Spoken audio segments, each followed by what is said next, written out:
Network 10 के खास कार्यक्रम रिपोर्टर्स लाइव में स्वागत है, जिसमें हमारे साथ प्रदेशों की राजधानियों और शहरों से हमारे संवाददाता जुड़ेंगे और जानकारी देंगे कि क्या है उनके शहर की खास खबरें। और इसी पर अधिक जानकारी के लिए हमारे साथ देखिए ईशा ठाकुर चंडीगढ़ से जुड़ रही हैं हमारी संवाददाता। ईशा, अगर मैं पंजाब और हरियाणा की बात करूं तो क्या कुछ बड़ी खबरें हैं? देखिए, सबसे बड़ी खबर यहाँ पर मौसम को लेकर है, क्योंकि बीते कल अगर देश का सबसे बड़ा माफ कीजिएगा, देश में जिस तरीके से गर्मी लगातार बढ़ रही है और देश में सबसे गर्म शहर जो रहा है वो पंजाब का भटिंडा रहा है। भटिंडा का तापमान बीते कल 47.6 डिग्री सेल्सियस तक चला गया था और आज भी मौसम विभाग की तरफ से ये पूर्वानुमान लगाया गया है कि आज भी जो तापमान है वो 47 से ऊपर जा सकता है पंजाब के साथ साथ हरियाणा के कई जिलों में। और इसी के साथ अगर हम चंडीगढ़ की बात करें तो चंडीगढ़ का तापमान भी 44 डिग्री सेल्सियस बना हुआ है और आज भी पंजाब, हरियाणा, चंडीगढ़ में मौसम विभाग की तरफ से गर्मी लू का ऑरेंज अलर्ट जारी किया है। खासतौर से अब लोगों के लिए हिदायतें जारी कर दी गई है कि सुबह 10 बजे से शाम 5 बजे तक घरों से बाहर ना निकले। अगर बहुत ज़्यादा ज़रूरी हो तो ही घरों से बाहर निकले, क्योंकि गर्मी लगातार बढ़ती जा रही है, जिसका स्वास्थ्य पर लगातार विपरीत जो असर है वो देखने को भी मिल रहा है। जिस तरीके से ऑरेंज अलर्ट जारी किया गया है उससे ये अनुमान लगाया गया है कि आज भी जो भटिंडा या लुधियाना है उसका तापमान 47 से ऊपर जा सकता है। क्योंकि अगर हम राजस्थान के श्रीगंगानगर की बात करें तो श्रीगंगानगर सबसे गर्म जो शहर है वो हमेशा से रहा है, लेकिन इस बार कई सालों का रिकॉर्ड टूटा है। पिछले 2012 की अगर बात करें, साल 2012 की, उस दौरान जून माह के पहले सप्ताह में इतनी गर्मी पड़ी थी, तब अमृतसर का तापमान 47.6 डिग्री सेल्सियस तक चला गया था। लेकिन अगर हम बीते कल की बात करें तो बीते कल देश का सबसे गर्म शहर भटिंडा रहा है। भटिंडा का तापमान 47.6 डिग्री सेल्सियस तक पहुंचा है। दूसरी तरफ हरियाणा की बात करें तो हरियाणा के सिरसा की अगर बात करें तो वहां पर अधिकतम तापमान 46.3 डिग्री सेल्सियस रहा। यानी कि पंजाब के जो शहर है वो हरियाणा के शहरों से ज़्यादा गर्म रहे हैं। लेकिन पंजाब के कई ऐसे ज़िले हैं और हरियाणा के कई ऐसे ज़िले हैं जिनसे ज़्यादा गर्म चंडीगढ़ शहर रहा है। चंडीगढ़ में भी ऑरेंज अलर्ट जारी कर दिया गया है। और अभी की अगर बात करें मौजूदा स्थिति की तो लू इस वक्त लगातार चल रही है और मौसम विभाग की तरफ से भी खास हिदायतें लोगों के लिए जारी की गई है। इससे पहले जो एडवाइजरी जारी की गई थी वो खासतौर से बच्चों के लिए, बुजुर्गों के लिए जारी की गई थी, लेकिन आज की जो एडवाइजरी है वो सभी के लिए जारी की गई है कि अगर बहुत ज़्यादा ज़रूरी हो तो ही घरों से बाहर निकले, सुबह 10 बजे से शाम 5 बजे तक। दूसरी बड़ी खबर की अगर बात करें तो देखिए, जिस तरीके से हिसार की ज्योति मल्होत्रा को पाकिस्तान के लिए जासूसी करने के आरोप में गिरफ्तार किया है, तो उसी को लेकर याचिका, जिस तरीके से जमानत याचिका ज्योति मल्होत्रा के वकील की तरफ से बीते कल सिविल जज कोर्ट के पास दर्ज की गई है। आज पुलिस को उस पर जवाब देना है, तो उसके बाद उसमें सुनवाई रहेगी। तो जिस तरीके से इस वक्त ज्योति मल्होत्रा न्यायिक हिरासत में है, तो ऐसे में कई ऐसे तर्क यहाँ पर ज्योति मल्होत्रा के वकील की तरफ से दिए गए हैं, जिसकी तरफ से ये खंडन भी किया गया है कि जासूसी करने के आरोप हालांकि पुलिस लगा रही है, लेकिन पुलिस के पास कोई सबूत नहीं है। ये सभी तर्क दिए गए हैं, पुलिस आज जवाब देगी। तो ऐसे में अब ये भी देखना है कि जासूसी मामले में जिस तरीके से ज्योति मल्होत्रा को गिरफ्तार किया गया है, पाक के लिए जासूस करने, पाक एजेंटों के साथ, आईएसआई के साथ उसके संबंध जिस तरीके से पुलिस बता रही है, तो ऐसे में उसको जमानत मिलती है या नहीं मिलती है, ये भी देखना होगा। और तीसरी बड़ी खबर की अगर बात करें तो जिस तरीके से लुधियाना विधानसभा उपचुनाव में देखिए नजरें टिकी हैं, लगातार ये अटकलें यहाँ पर लगाई जा रही हैं कि अगर लुधियाना विधानसभा उपचुनाव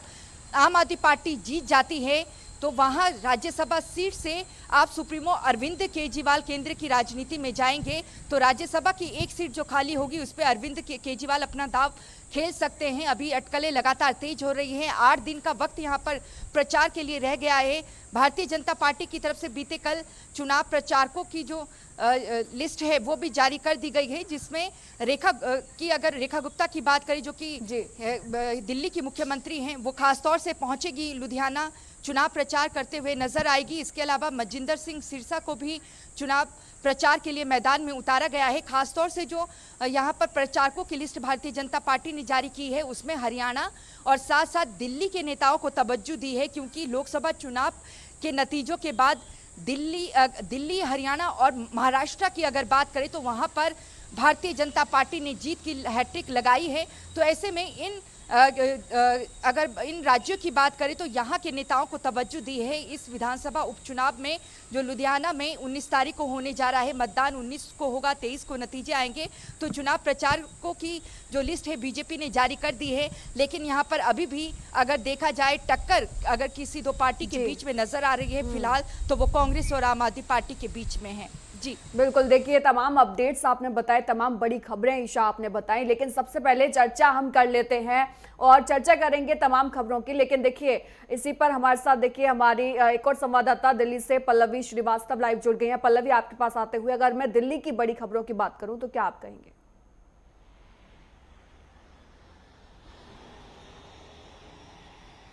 पल्लवी, आपको मेरी आवाज करते चले दिल्ली की पहली खबर पे, तो जिस प्रकार से लगातार दिल्ली में भारती, देखिए अगर पहली खबर की बात करें तो जिस प्रकार से दिल्ली में जिस प्रकार से झुग्गी झोपड़ियों को तोड़ा जा रहा है, इसको लेके लगातार जो अपोजिशन पार्टी है वो लगातार भारतीय जनता पार्टी पर सवाल उठाती हुई दिखाई दे रही है। पर इस पे स्पष्ट तौर पे जो दिल्ली की मुख्यमंत्री सीएम रेखा है, उन्होंने स्पष्ट तौर पे कहा है कि ये कोर्ट के निर्देश है। जिन्होंने रोड पे अपनी घर बना रखी है, जिन्होंने नाली और गड्ढों के ऊपर जिन्होंने अपना घर बना रखा है, उसको तोड़ने का काम कोर्ट की तरफ से निर्देश है, इस वजह से टूट रहा है। साथ में इसको लेके सियासीकरण भी किया जा रहा है, क्योंकि जिस प्रकार से 27 साल बाद भारतीय जनता पार्टी की सरकार बनी थी दिल्ली में, उसके बाद से जो इन्होंने संकल्प पत्र अपना निकाला था भारतीय जनता पार्टी ने, तो इसमें स्पष्ट तौर पे लिखा गया था कि जितने भी झुग्गी झोपड़ी के लोग हैं उन सभी लोगों को डीडीए का फ्लैट दिया जाएगा। और चुनाव के पहले डीडीए के फ्लैट में कुछ लोग उसमें रुके, कुछ लोगों को पीएम नरेंद्र मोदी द्वारा दिया भी गया था घर। तो इन सभी चीजों को लेके अब जिस प्रकार से झुग्गी झोपड़ियों को तोड़ा जा रहा है, तो इस पे लगातार जो आम आदमी पार्टी के नेता प्रतिपक्ष कालिका जी सीट से जो आतिशी मार लेना है, उन्होंने उनके यहाँ भी आज जो झुग्गी झोपड़ी है उनके भी विधानसभा क्षेत्र में तोड़ा गया है। बुलडोजर बहुत तेजी से चला है, जिसको लेके वो वहां पे धरने प्रदर्शन पे बैठ गई थी और लगातार सीएम रेखा की तरफ इशारा करती हुई दिखाई दे रही है। साथ में अगर बात करते चले, दिल्ली में एक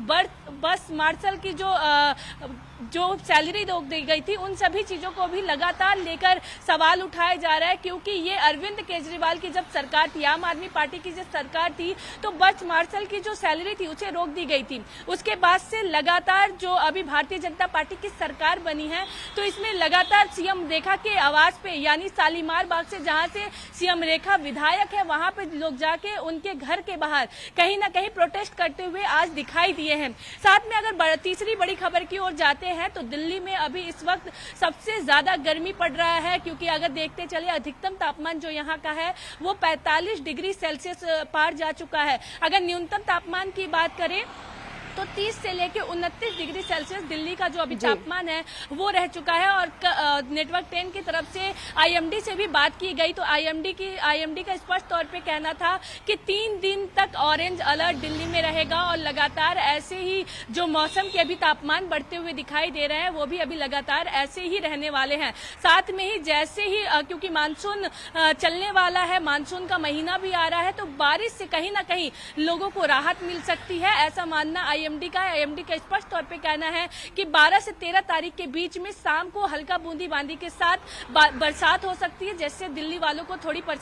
गर्मी से जो लोग परेशान हैं, लोगों के पसीने छुड़ा रहे हैं, कई लोगों को इस चीज से राहत मिलेगी। साथ में अगर बात करते चले दिल्ली की सियासत पे, तो दिल्ली की सियासत से इस वक्त और भी गर्मा गई है यमुना नदी को लेकर, क्योंकि यमुना को लेकर भारतीय जनता पार्टी की तरफ से संकल्प पत्र में कहा गया था कि हम 3 साल में यमुना को साफ कर देंगे। पर अभी जिस प्रकार से इस पे भी सियासीकरण किया जा रहा है, लगातार अपोजिशन पार्टी जो है वो सवाल उठाती हुई दिखाई दे रही है कि अभी भारतीय जनता पार्टी के कार्यकाल को 100 दिन पूरे हुए हैं, जिसको लेके उन्होंने एक बुकलेट भी जारी किया, जिसमें उन्होंने स्पष्ट तौर पे लिखा गया है कि क्या क्या काम हुए हैं, उस चीज को कामों को लेकर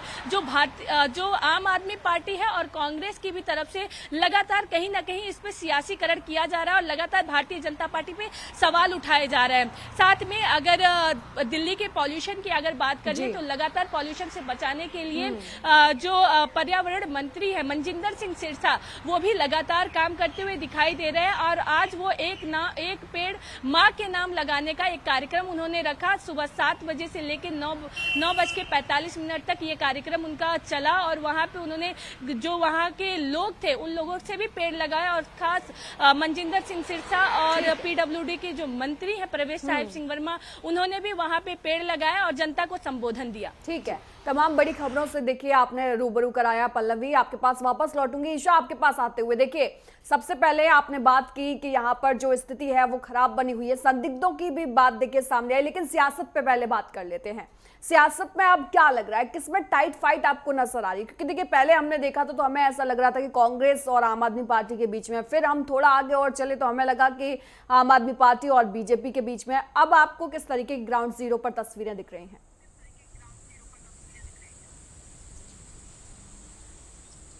देखिए, अगर केंद्र की राजनीति की बात करें तो केंद्र की राजनीति अलग है और राज्यों में जो चुनाव होते हैं उसकी राजनीति हमेशा ही अलग रहती है। अगर हम पंजाब की बात करें तो पंजाब की राजनीति बिल्कुल अलग है, लेकिन दिल्ली में जिस तरीके से आम आदमी पार्टी के हाथ से सत्ता गई है तो ऐसे में आम आदमी पार्टी के सामने बहुत ज़्यादा मुश्किलें यहाँ पर बढ़ गई हैं। विधानसभा चुनाव जो पंजाब में होने हैं 2027 के प्रथम जो मार्च तक जो है 2027 के मार्च में संभव है कि विधानसभा चुनाव हो जाएंगे पंजाब में। तो ऐसे में किस तरीके से सत्ता जो है उसे बचाया जाए उस पर कहीं ना कहीं कोशिश कर रही है आम आदमी पार्टी। और यही वजह है कि तमाम जो दिल्ली के बड़े नेता रहे हैं आम आदमी पार्टी के, चाहे आप सुप्रीमो अरविंद केजरीवाल इस वक्त देखिए चंडीगढ़ में ही मौजूद हैं, लगातार पंजाब का दौरा वो लोग कर रहे हैं। और यहाँ पर अटकलें इसलिए लग रही हैं अरविंद केजरीवाल को लेकर क्योंकि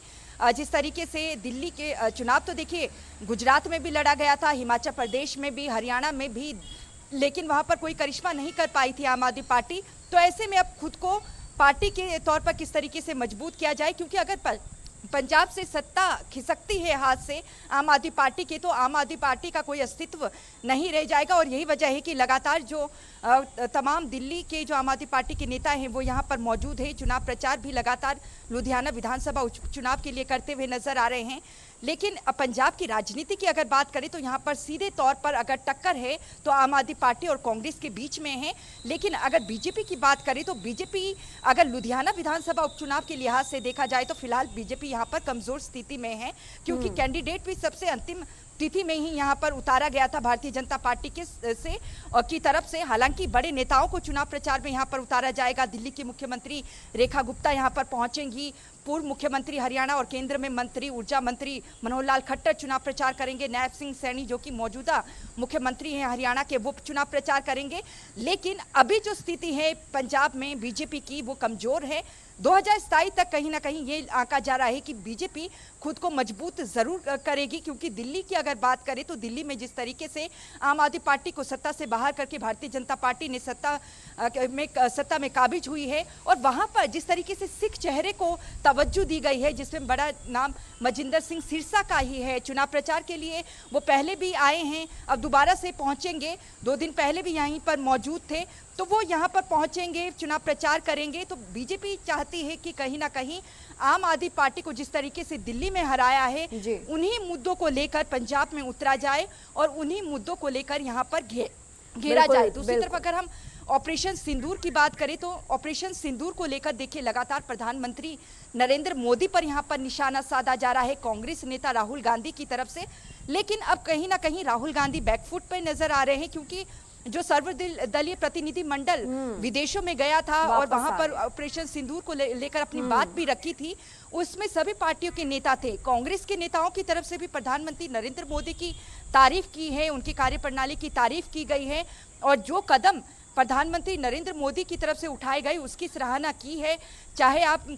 ओवैसी की बात कर लीजिए, उनकी तरफ से भी सराहना की गई है। कांग्रेस के कई ऐसे नेता हैं, सांसद हैं, आम आदमी पार्टी के कुछ ऐसे नेता सबसे आगे रहे। बिल्कुल सही कहा आपने। आपके पास वापस लौटूंगी और पल्लवी आपके पास आते हुए देखिए दिल्ली की जब भी बात होती है तो एक तो दिल्ली की गर्मी की बड़ी बात होती है और दूसरी दिल्ली की सियासत की और तीसरी दिल्ली के पॉल्यूशन की, और तीनों ही बड़ी खबरों से आपने रूबरू कराया। लेकिन सबसे पहले मैं गर्मी पर आना चाहूंगी। गर्मी से निपटने के लिए दिल्ली सरकार ने क्या कुछ व्यवस्थाएं की गई हैं, क्या कुछ अपडेट आपके पास है?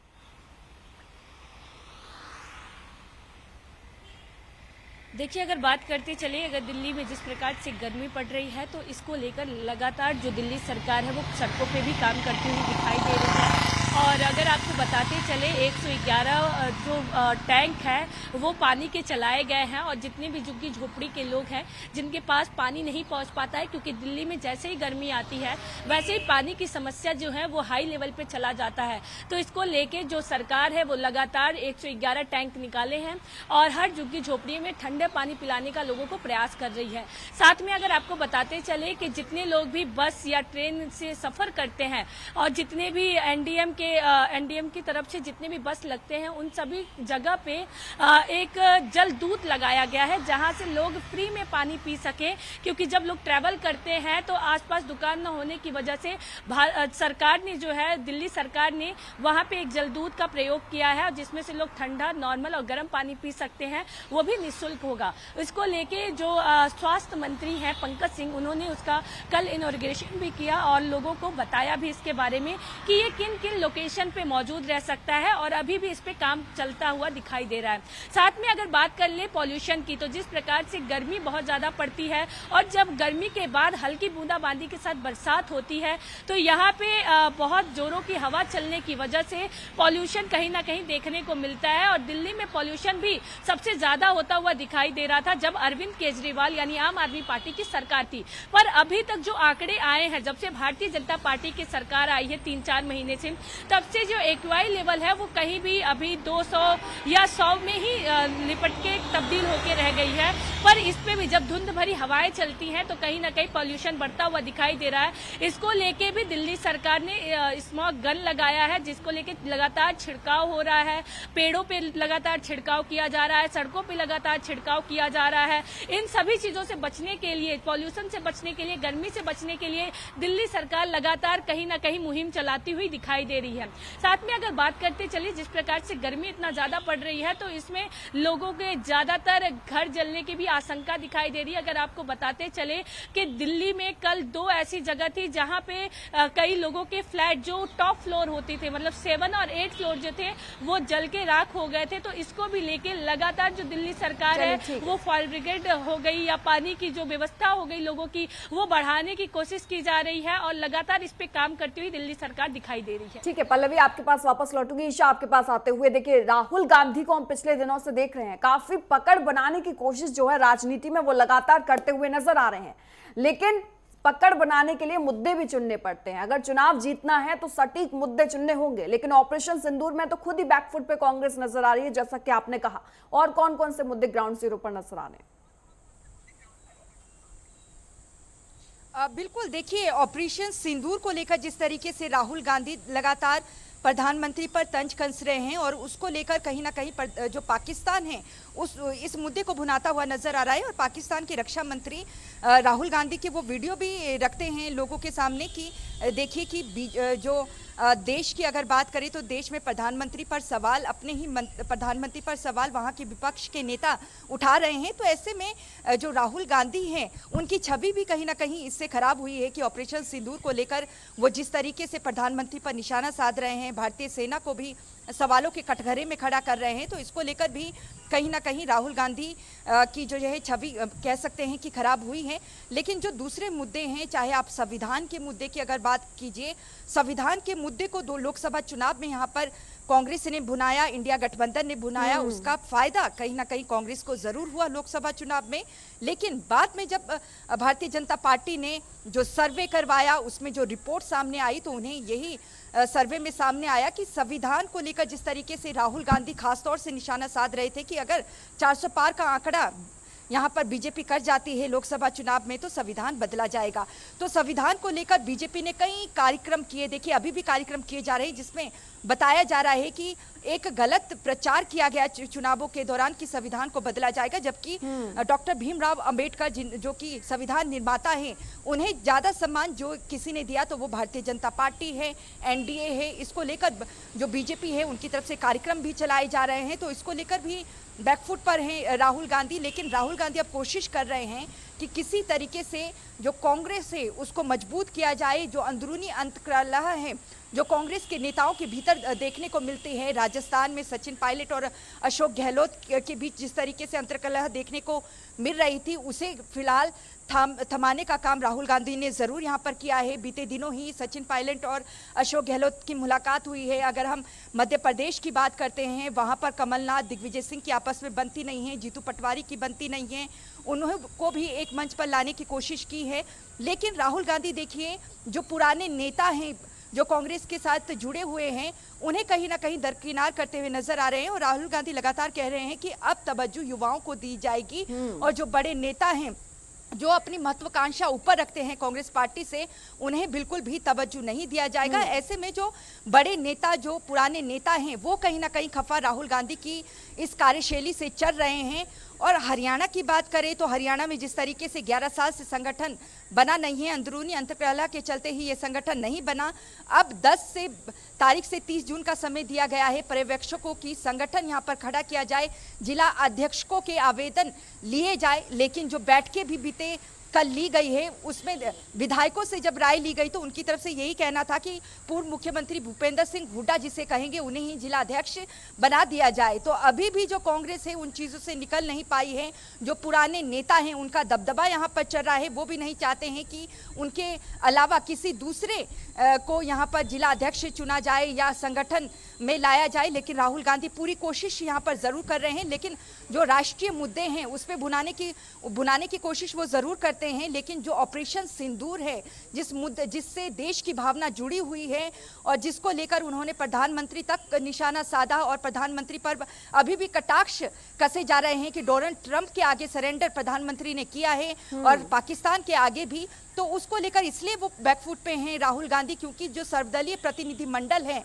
उनके नेता खुद यहाँ पर कहते नजर आ रहे हैं कि विशेष सत्र बुलाने की, अब मॉनसून सत्र देखिए अगले माह होने वाला है, लेकिन साफ तौर से इन नेताओं का ये कहना है जो प्रतिनिधि मंडल का सदस्य रहे हैं कि जो कांग्रेस कह रही है कि विशेष सत्र बुलाया जाए यहाँ पर चर्चा के लिए, ऑपरेशन सिंदूर के लिए, तो ऐसे में ज़रूरत नहीं है विशेष सत्र की, क्योंकि सारी बातें प्रतिनिधि मंडल ने भी वहाँ पर विदेशों में रखी है। तो ऐसे में इस मुद्दे को कह सकते हैं कि लेकर राहुल गांधी ज़रूर बैकफुट पे हैं। लेकिन ये ज़रूर कहा जा सकता है कि मॉनसून सत्र जो अगले माह शुरू बिल्कुल होगा, देखिए, वो हंगामेदार जरूर रहेगा। कलह तो बड़ी वजह है ही कांग्रेस में, और कितना उबर पाते हैं राहुल गांधी ये देखने वाली बात होगी। और साथ ही साथ देखिए, बीजेपी भी बार बार कहती हुई नजर आई कि काठ की हांडी बार बार नहीं चढ़ती, इसलिए मुद्दे जो है वो नए जो है फिर से चुनने पड़ेंगे कांग्रेस को। आप दोनों का बहुत बहुत धन्यवाद तमाम जानकारी के लिए। वहीं खबरों का सिलसिला लगातार जारी रहेगा। रुक एक छोटे से ब्रेक के लिए। ब्रेक के बाद एक बार फिर से आपका स्वागत है। खबरों में आगे बढ़ेंगे और देखिए, लगातार चर्चा हम कर रहे हैं तमाम राज्यों की बड़ी खबरों का, और इसी पर अधिक जानकारी के लिए हमारे साथ हमारे संवाददाता उपेंद्र सिंह राणा देहरादून से लाइव जुड़ गए हैं। उपेंद्र, अगर मैं उत्तराखंड की बात करूं तो क्या बड़ी खबरें हैं? देखिए भारती, अगर आज की बड़ी खबर की अगर बात की जाए, जिस तरीके से आज धामी सरकार की कैबिनेट बैठक है, धामी की अध्यक्षता में जिस तरीके से कैबिनेट बैठक होगी, 11 बजे से यह बैठक जो है वो शुरू हो चुकी है और तमाम मंत्री और तमाम सचिव और अधिकारी जो है बैठक में जो है वो पहुंचे हुए हैं। माना जा रहा है कि आज कैबिनेट में जिस तरीके से त्रिस्तरीय पंचायत चुनाव को लेकर आज बड़ा फैसला जो है कैबिनेट में जो है वो लिया जा सकता है, क्योंकि जिस तरीके से जुलाई माह में ये माना जा रहा है कि जुलाई माह में जो है त्रिस्तरीय पंचायत चुनाव जो है वो होंगे, उसको लेकर जिस तरीके से 31 जुलाई तक प्रशासक जो है फिर से जो है सरकार ने बैठाए हैं, उसमें जिलाधिकारी एसडीएम को जो है उनमें प्रशासक की नियुक्ति जो है वहां पर की गई है। और जिस तरीके से त्रिस्तरीय पंचायत चुनाव की अगर बात की जाए तो अब माना यह जा रहा है कि पंचायती राज विभाग जो है 13 जून को जिस तरीके से जो आरक्षण है उसको लेकर जो है प्रकाशन जो है वो कर सकता है, और उसके बाद 14 और 15 को उसमें आपत्तियां जो होगी उसको लगाएगा, और इसके बाद जिला स्तर पर जिस तरीके से जो जिलाधिकारी हैं उन आपत्तियों का निस्तारण करेंगे, और 18 जून को आरक्षण की सूची को जो है अंतिम रूप जो है वो दिया जाएगा। उसके बाद 19 जून को जो निर्वाचन आयोग को जो है सरकार को जो है वो आरक्षण की सूची जो है वो भेजेंगे। यानी कि ये कह सकते हैं कि जिस तरीके से जो आरक्षण पर जो पैच जो अटका हुआ है उसको लेकर भी जल्द जिस तरीके से पंचायती राज विभाग जो है उस पर फैसला लेगा। साथ ही जिस तरीके तरीके से जो आपत्तियां आएगी उसका निस्तारण भी जिलाधिकारी की ओर से की जाएगी। और जिस तरीके से ये भी देखा जा रहा है कि प्रशासक को 31 जुलाई तक जो है पंचायतों में बैठा दिया गया है। साथ ही साथ ये भी है कि जिस तरीके से 10 जुलाई को ये माना जा रहा है 20 जून को अधिसूचना जारी होगी। अधिसूचना जारी होने के बाद 10 जुलाई को जो है वो मतदान जो है त्रिस्तरीय पंचायत चुनाव को लेकर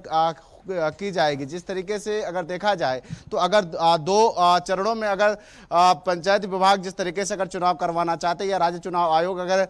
2 चरणों में अगर चुनाव करवाना चाहती है तो ऐसे में 7 जुलाई और 10 जुलाई को इन 2 डेटों पर जो है वो चुनाव जो है वो हो सकते हैं। और ऐसे में 15 जुलाई के बाद मतगणना जो है वो होगी, यानी कि जल्द जो है वो सरकार अब त्रिस्तरीय पंचायत चुनाव जो है वो करा सकती है। इसको लेकर तमाम जो तैयारियां हैं वो पहले से ही राज्य निर्वाचन आयोग की ओर से जो है वो की गई है। हालांकि पंचायती राज विभाग की ओर से भी तमाम जो तैयारियां हैं वो पहले ही की जा चुकी थी, लेकिन अब आरक्षण को लेकर जो पैंच जो फंसा हुआ था इसकी सूची जो है वो जल्द जिलाधिकारी को जो है वो भेजा जाएगा। उसके बाद सूची तैयार की जाएगी। सूची तैयार होने के बाद जल्द ही राज्य निर्वाचन आयोग जो है सरकार को पूरी सूची जो है वो सौंपेंगे। उसके बाद ये तय हो जाएगा कि आरक्षण के बाद जो है कहां पर किस तरीके की सीटें जो है वो निर्धारित गांवों में होगी। इन तमाम चीजों की सूची जो है वो तैयार की जाएगी। हरिद्वार जिले को छोड़कर तमाम उत्तराखंड के 12 जिलों में जो है ये त्रिस्तरीय पंचायत चुनाव होने हैं। जिस तरीके से जो संवैधानिक संकट अभी तक जो पंचायतों में गहराया हुआ है, जिस तरीके से वहां पर जो चुनाव जिस तरीके दिसंबर में जिस तरीके से तमाम जो त्रिस्तरीय पंचायत के जो तमाम ये सीटें थी वो हो चुकी थी। उसके बाद जिस तरीके से अगर देखा जाए तो प्रशासकों की नियुक्ति जो है 6 महीने तक बढ़ा दिया गया था। उनकी मई में जिस तरीके से वो भी पूरा हो चुका था और एक बार फिर से प्रशासकों की नियुक्ति जो है वो की गई है। अब 31 जुलाई तक इस नियुक्ति को रखा गया है। तो माना जा रहा है कि 31 जुलाई से पहले जो है वहां पर तमाम त्रिस्तरीय पंचायत चुनाव जो है वो पूरे कर दिए जाएंगे। इसके लेकर तमाम तैयारी जो है वो की जा रही है। दूसरी बड़ी खबर की अगर बात की जाए तो जिस तरीके से लगातार जो चारधाम यात्रा में और खासतौर पर जो केदारनाथ में जो हेली सेवा सर्विस है वहां पर जिस तरीके से जो हेली सर्विसों में जो दुर्घटनाएं जिस तरीके से हो रही थी उसको लेकर डीसीसीए ने एक बड़ा फैसला लेते हुए नया रोस्टर जो है वो तैयार किया है। ऐसे में अब प्रत्येक घंटे में सिर्फ 9 चक्कर ही हेली सेवा जो है वो मारेंगे, क्योंकि जिस तरीके से ये देखा जा रहा था कि प्रति घंटे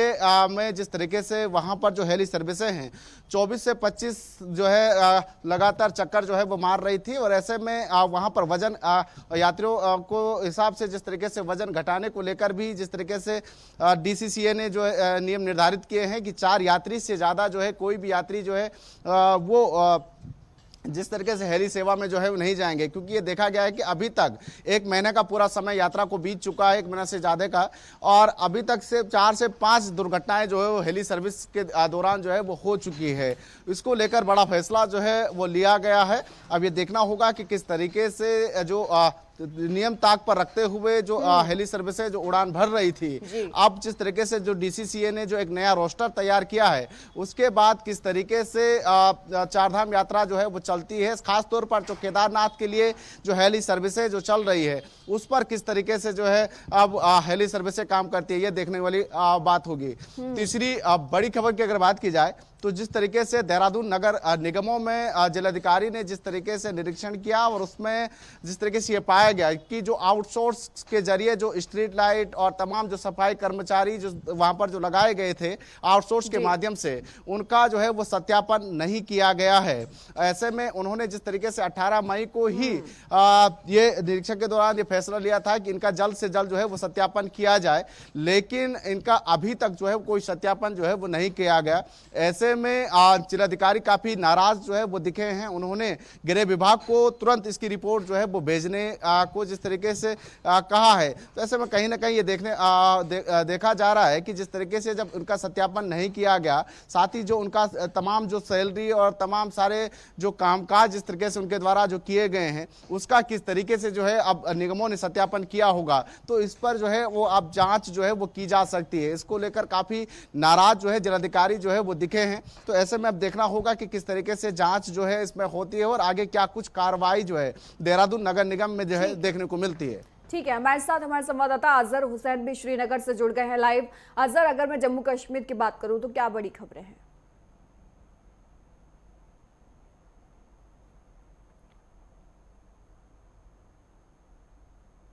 अजहर, आपको मेरी आवाज आ रही है?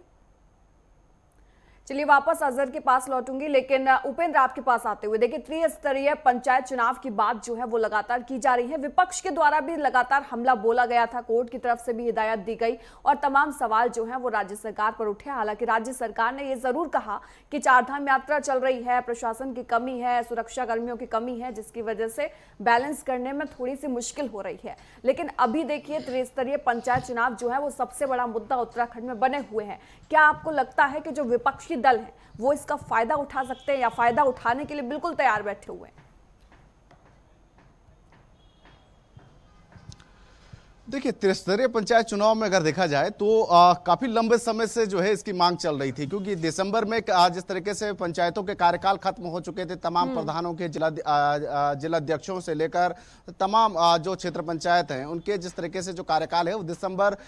2024 में पूरे हो चुके थे। उसके बाद ये माना गया कि अभी सरकार जो है जिस तरीके से चुनाव नहीं करवाना चाहती, कई तरीके के हिला हवाली जो है वो सरकार की ओर से भी देखने को मिले और कई सारे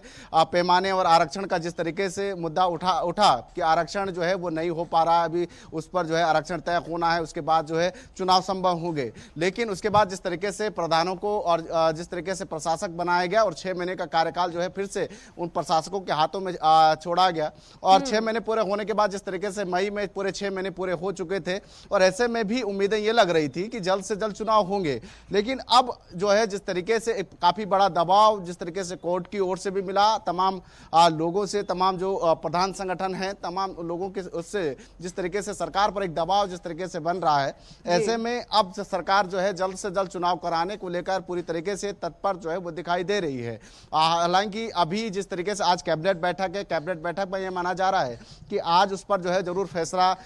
लिया जाएगा, क्योंकि एक बड़ा फैसला जो है उस पर होना है। साथ ही आरक्षण नीति को लेकर जिस तरीके से जो सुझाव मांगे गए हैं उसका प्रकाशन भी 13 जून के बाद जो जिस तरीके से होना है, 14-15 को आपत्तियां ली जाएगी। तो यानी कि ये कह सकते हैं कि पूरी तरीके से तैयारी जो है जिस तरीके से पंचायती राज विभाग की ओर से भी पूरी की गई है और 20 और 21 जून जो सूत्रों का ये मानना है कि 20 और 21 जून को जो है चुनाव को लेकर एक अधिसूचना जो है वो जारी हो सकती है। और आज राज्य निर्वाचन आयोग की ओर से भी जिस तरीके से आज एक प्रेस कॉन्फ्रेंस जो है शाम को 4 बजे के करीब जो है वो की गई, तो इससे थोड़ा सा संदेह मिल रहा है कि कहीं ना कहीं त्रिस्तरीय पंचायत चुनाव को लेकर जो तैयारियां हैं वो सरकार की ओर से भी पहले से की जा रही थी। आशंकाएं तो होती हैं और संभावनाएं तो जताई जाती हैं। उपेंद्र, संभावनाएं पहले भी जताई गई थी, पहले भी बैठक हुई थी, लेकिन उसमें त्रिस्तरीय पंचायत चुनाव को छोड़कर सब कुछ फैसला लिया गया था। अब फिर से बैठक होने जा रही है और अब ये देखने वाली बात होगी कि क्या त्रिस्तरीय पंचायत चुनाव पर सरकार जो है फोकस करेगी इस बैठक में, वो देखने वाली बात होगी। उपेंद्र, आपके पास वापस लौटूंगे। हमारे पास एक बार फिर से जो हमारे संवाददाता है अजहर हुसैन, वो लगातार जुड़े हुए हैं। अजहर, अगर मैं जम्मू कश्मीर की बात करूं तो क्या बड़ी खबरें हैं? देखिए, जम्मू कश्मीर की बात करें, इस वक्त जो मेन जो यहाँ पे मुद्दा बना हुआ जिसको लेके जहाँ पे सियासी गलियारों में काफी हलचल मची हुई है कि रिजर्वेशन के हवाले से हालांकि चीफ मिनिस्टर उमर अब्दुल्ला की सरकार ने अपने मैनिफेस्टो में सबसे पहले कुछ मैनिफेस्टो रखे थे जिसमें मुफ्त बिजली या राशन के हवाले से बात की थी। तो इसी सिलसिले में जो रिजर्वेशन जो बिल थी वो एक अहम जो मुद्दा है आज की डेट में बन रहा था। हालांकि दिसंबर के महीने में, दिसंबर 2024 के महीने में इस बिल को लेके जो है काफी हंगामा आराई हुई थी और उसके बाद में जो नेशनल कॉन्फ्रेंस के मेंबर पार्लियामेंट है आगा रूहुल्ला और उसके साथ में उसने जो वहां से स्टूडेंटों के साथ में सीएम आवास तक जो है एक मार्च भी निकाला था और उसके बाद जो विपक्ष के जो पीडीपी के जो काफी सारे प्रवक्ता जो लीडर है वो भी उसमें शामिल हुए थे और उन्होंने उस वक्त भी स्टूडेंटों के साथ में मार्च किया था रिजर्वेशन के हवाले से। और उसके बाद में जो है उमर अब्दुल्ला की सरकार ने एक कमेटी जो है, काबीना की एक कमेटी जो है वो तश्कील दी थी और उस कमेटी में जो हेड थी वो डॉक्टर सबीना इशू थी जो कैबिनेट मिनिस्टर थी और उन्होंने उस समय जो है 6 महीने का जो है समय मांगा था और 6 महीने इसमें उन्होंने कहा था भाजपा तौर इस 6 महीने के समय में वो कैबिनेट की जो ये मीटिंग है और इसमें जो रिजर्वेशन पॉलिसी है वो इसमें जो है कुछ इकदाम उठाएंगे। लेकिन उसके बाद में कल जो 6 महीने का जो वक्त है वो बीत गया, लेकिन उसके बाद में जब आलोचनाएं शुरू हो गई तो उसके बाद में लेट आवर्स में जो कैबिनेट मिनिस्टर सकीना इशू उसने एक्स पे बयान दिया कि कैबिनेट का जो मीट है वो कंप्लीट हो गया है। उसने जो इसमें फैसला लेना था वो ऑलमोस्ट जो सारा रिपोर्ट है लेकिन वो कंप्लीट है और उसके बाद में अभी वो सामने नहीं आया। अभी ये आशंका लगाई जा रही है कि आज लेट आवर्स तक यानी आज शाम तक जो कैबिनेट की जो ये मीटिंग होगी और कैबिनेट के पास क्या रिपोर्ट होगी वो सामने आ जाएगी। लेकिन जाहिर सी बात है इस बीच ये भी खबर आ रही है कि आगा रूहुल्लाह जो मेंबर पार्लियामेंट है वो आज शाम को जो है आज यानी दोपहर 11 या 12 बजे के बाद में वो जो स्टूडेंट्स है तलबा है उनके साथ एक बार फिर मिलेंगे और स्टूडेंट का साफ तौर पर कहना है जो उनके काफी सारे जो फॉर्म्स है उनका साफ तौर पर कहना है कि इसमें ओपन मेरिट्स या एसटी या एसबी जो जितने भी मेरिट्स है उनको भी मद्देनजर रखना चाहिए, क्योंकि ये जो रिजर्वेशन जो पॉलिसी है ये चीफ मिनिस्टर उमर अब्दुल्ला की सरकार में एक अहम मुद्दा माना जाता था और उन्होंने इस मुद्दे को भी अपने मैनिफेस्टो में शामिल किया गया था। लेकिन अभी इसमें क्या कमेटी का जो रिपोर्ट है वो सामने आना है और उस रिपोर्ट में क्या कुछ लिखा है, लेकिन ये भी अभी कहना कबले सुरक्षित होगा क्या कुछ रिपोर्ट में सामने आएगा। लेकिन दूसरी खबर की अगर हम मेन खबर की ओर बात करें वो सेंट्रल गवर्नमेंट की जानिब से जो प्रधानमंत्री ग्रामीण सड़क योजना पार्ट 4 उसको जो है कल शाम एक नोटिफिकेशन एक ऑर्डर जो है वो इजरा किया गया है जो वहां से सेंटर की जानिब से, जिसमें तकरीबन जो रूरल कनेक्टिविटी है पर्टिकुलरली जो जम्मू कश्मीर के लिए जो रूरल कनेक्टिविटी है उसके लिए एक नोटिफिकेशन आई है जिसमें तकरीबन 4,224 करोड़ जो नए प्रोजेक्ट्स है जिसमें पर्टिकुलरली जो रूरल कनेक्टिविटी है रोड्स है उनको कंप्लीट करना है, जिसमें तकरीबन 1,781 यानी 1,781 किलोमीटर का जो रोड पैच है वो कहीं ना कहीं कंप्लीट करना है और इसको लेके जो अभी भी अनकवर्ड एरिया है रूरल एरियाज है जो गांव है जिनको अभी भी कनेक्टिविटी नहीं है उनको कनेक्ट किया जाएगा। और साथ ही साथ अगर इनकी संख्या की अगर हम बात करें 316 ऐसे गांव है जिनमें ये प्रोजेक्ट चलाया जाएगा। तकरीबन 30 से 40% जो गांव है वो जम्मू क्षेत्र में है और बाकी जितने भी गांव है वो घाटी के अंदर है और इन तमाम जितने भी गांव है उनमें सुधार के साथ साथ उनमें रूरल कनेक्टिविटी रोड्स के हवाले से एक हरी झंडी और इसके बाद में जब एलजी मनोज सिन्हा के ऑफिस में यह ऑर्डर पहुंचता है और उसमें एक्ट पे उन्होंने सेंट्रल गवर्नमेंट का शुक्रिया अदा किया और इस उपहार को उन्होंने शुक्रिया से अदा किया। ये दूसरी बड़ी खबर। और अगर अहम खबर की जिस अमरनाथ यात्रा के हवाले से अगर हम बात करें अमरनाथ यात्रा 2025 के हवाले से बात करें, हालांकि कल शाम लेट आवर्स में एलजी मनोज सिन्हा ने गांधरबल के जो बालतल, क्योंकि दो रास्ते हैं तो बालतल के रास्ते से ये सारे श्रद्धालु जो है बाबा अमरनाथ यात्रा के दर्शन करेंगे, दूसरा पहलगाम के नुनवन ब्रिज के कैंप से होते हुए वहां से दर्शन करेंगे। तो कुल मिला के जो कल की जो मीटिंग थी कल लेट आवर्स में जो बालतल के सोनमर्ग में जो एक मीटिंग का आयोजित किया गया एलजी के द्वारा, जिसमें ऑफिसर्स जो टॉप ऑफिसर्स थे वो उसमें शामिल रहे और उसके साथ साथ जो थी और उनके साथ साथ एक अहम जो वहाँ पे होटलियर थे, घोड़ेबाज थे, पोनीवालर थे, उनके साथ भी उन्होंने मीटिंग की। और इस तरीके से ये संपूर्ण तरीके से ये अमरनाथ यात्रा है, यहाँ श्रद्धालु को किन अरेंजमेंट की यहाँ पे जरूरत है इस पे भी तबादला ख्याल किया गया। लेकिन अभी ये रिपोर्ट है कि रात भर फिर एलजी मनोज सिन्हा वहीं पर थे और अभी 10-11:30 बजे के बीच में एक और मीटिंग होनी जानी है जिसमें शाइन बोर्ड के जो आला और जो टॉप ऑफिसर्स है उनके साथ मीटिंग होगी। एक बार फिर जो सिक्योरिटी के और टॉप ऑफिसर्स है उनके साथ मीटिंग होगी। और ये क्योंकि एलजी मनोज सिन्हा जो है एक तरफ से वो एलजी तो है ही जम्मू कश्मीर के, लेकिन दूसरी जानिब से वो शाइन बोर्ड के चेयरमैन भी है और इस आहर से वो डबल तरीके से इसमें काम कर रहे हैं और मीटिंग ले रहे हैं। दूसरी जानिब से अगर माता वैष्णो देवी के हवाले से बात करें, लगातार एनजीएस की जो दो दिन का जो एक कन्वर्सेशन है, एनएसजी का जो 2 दिन का कन्वर्सेशन है, उसमें ये तय पाया गया है कि पूरे भारतवर्ष में जो है 50 ऐसे स्थल है, धार्मिक स्थल है जहाँ पे सिक्योरिटी जो है बहुत लाजमी बन जाता है। इस हवाले से एनएसजी ने एक रोड मैप तैयार किया है, एक 3D मैपिंग का जो है उसका आयोजित करना है और इसमें तकरीबन 50 से ज्यादा जितने भी धार्मिक स्थल है वहाँ पे सिक्योरिटी के साथ साथ अगर कोई भी आपातकाल वहाँ पे होती है तो उससे निपटने के लिए एनएसजी वहाँ पे काम करेगी। और इसमें जम्मू कश्मीर का माता वैष्णो देवी मंदिर है जो सिक्योरिटी के लिहाज से काफी हसास माना जाता है और इस बार भी जो डायरेक्टर जनरल ऑफ एनएसजी है उन्होंने तय पाया है कि वहां पे भी 3D मैपिंग होगी और 3D मैपिंग के जरिए वहां पे जो है खुसूसी सिक्योरिटी का अरेंजमेंट किया जाएगा। अगर आखिरी खबर की और बात करें हज 2025, क्योंकि हज 2025 इस दौरान जो है ऑपरेशन सिंदूर और पाकिस्तान और भारत के बीच में जो प्रसिद्धि हुई थी, हालांकि इसका खास असर नहीं देखने को मिला, लेकिन इसके बावजूद जब ऑपरेशन सिंदूर कंप्लीट हुआ, जंगबंदी हुई,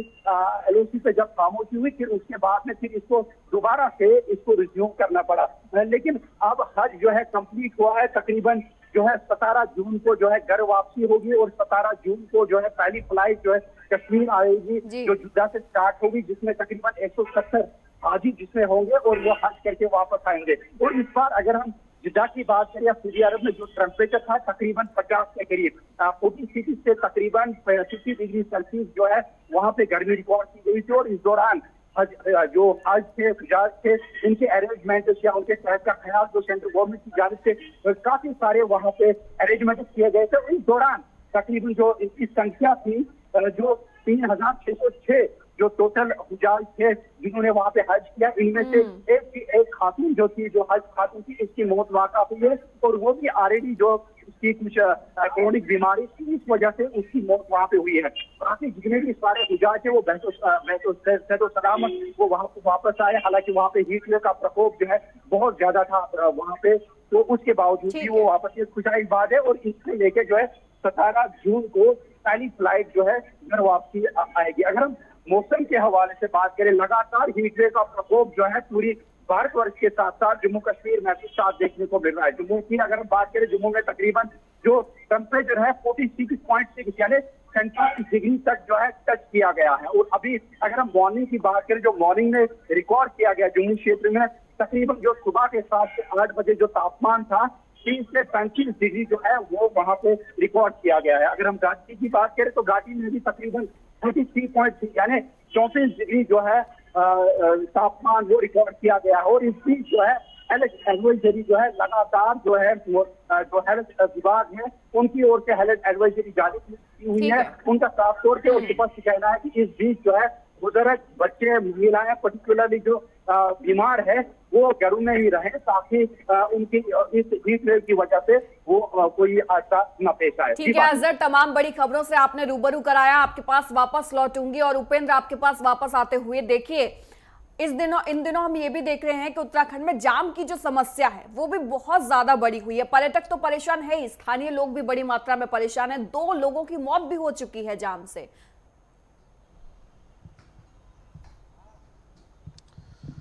देखिए, बिल्कुल जिस तरीके से अगर देखा जाए तो तमाम